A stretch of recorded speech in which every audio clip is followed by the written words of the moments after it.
Welcome to Captain Harold DeMarrero's River Stories. You're looking at the key to the city Captain got from the mayor of St. Louis on February 16th, 1985. It's a pretty cool little deal, but it doesn't have anything to do with our story. Today we're going back to the Illinois River. Captain had made a captain out of a pilot he had working with Mr. Weathers, and they brought him with him and gave him a promotion. Now he just sunk a boat on the Illinois River. Take it away, Cap. Well, yeah, I was talking about the last volume. Jimmy was a pretty experienced guy, you know. I never would have thought he would have done anything like this. But he was coming down the Illinois River in the ice, and it was foggy. It was shut-out fog. Like, you know, you could only see like 100 feet or so in front of you. And he gets down in front of the worst bridge on the entire Illinois River, Pearl Bridge. It's sit right on a point, and it had been hit so many times that there was a pile of wood over on the side. It was about as tall as a two-story building with all the pilings that they had taken out and replaced. They just piled them on the bank over there. Well, Jimmy's about a mile above this, and somebody comes back and says, the boat's sinking, Cap. That stern is underwater. Yes. They all knew the stern tank was leaking and had a pump in it. They forgot to pump it. And so it filled up, and then the stern went down below the water.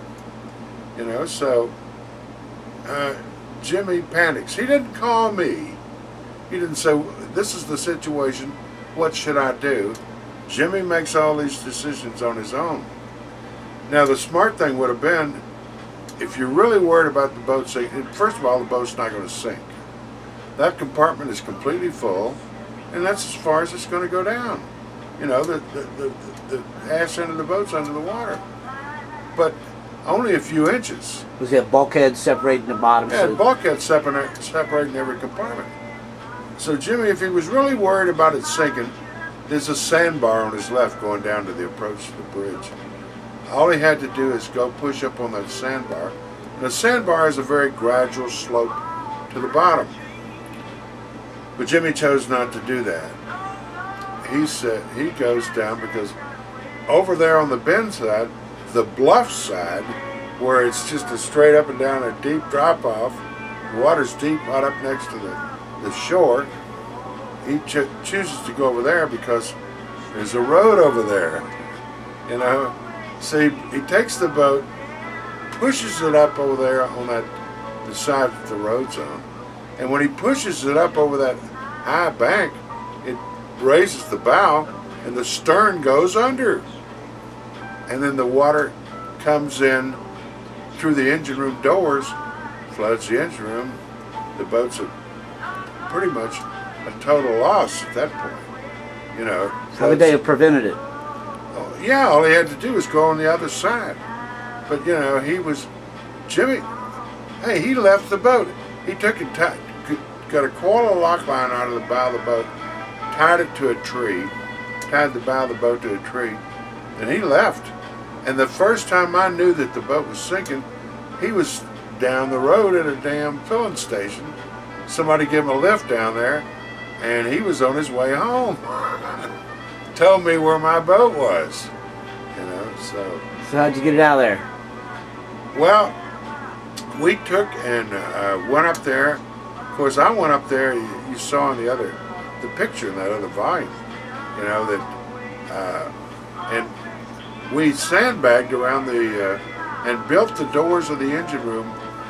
Took wood and made the opening up above the water line. Put pumps over in there and started pumping it out, and it pumped right out, you know. And then, but it was ruined, you know. All of the aft crew quarters, the galley, the engines, all that was a total loss. So we had to take it down to the shipyard. And we took it down to Cape Girardeau, which was a good. There wasn't a major player in the shipyard business, but they were an old, experienced river family who knew their stuff. They built some really good boats there, and they were professionals. So we took the Ozark in, and look, before I start about that, I want to jump back to the Weathers story. Now, when I left Weathers, they I owned 2% of the companies, 3 companies.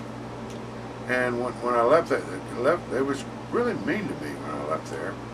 Matter of fact, their son, who had been my running buddy with the girls, you know, I asked him, I said, what about my stock?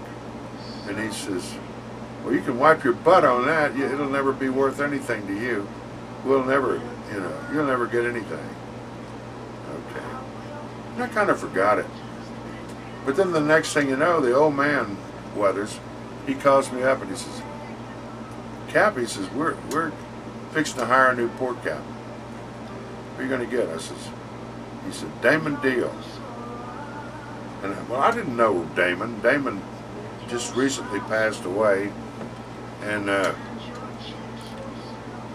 so not knowing him, I says, well, let me recommend somebody to you, Mr. Weathers. And he said, who's that? I said, Peanut Hollinger. And the reason I did that is because Peanut's called me up and says, man, why didn't you tell me you was leaving that job? I would love to have that job. And Peanuts was an old friend of mine that grew up doing just the same way I did in the same years. When I was working at Warner and Campbell, he was working at Pat and Tully during those same years. And Peanut got to be a pretty good, an excellent pilot. And ended up being a pretty good businessman. So I recommended that they talk to him. And they did. They hired him.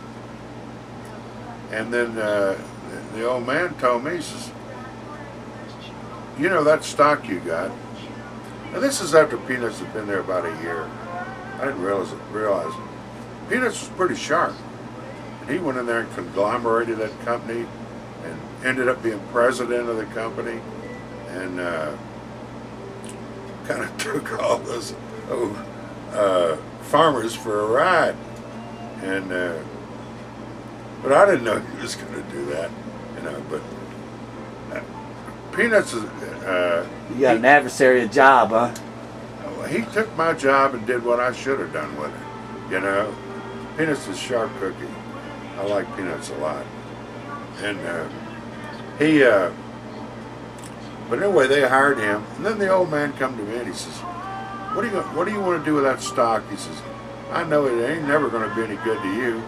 He says, what if I'll take it off your hands. He said, you know, I'm living off Social Security now. I'm really not with the company anymore. I'm just living off my Social Security.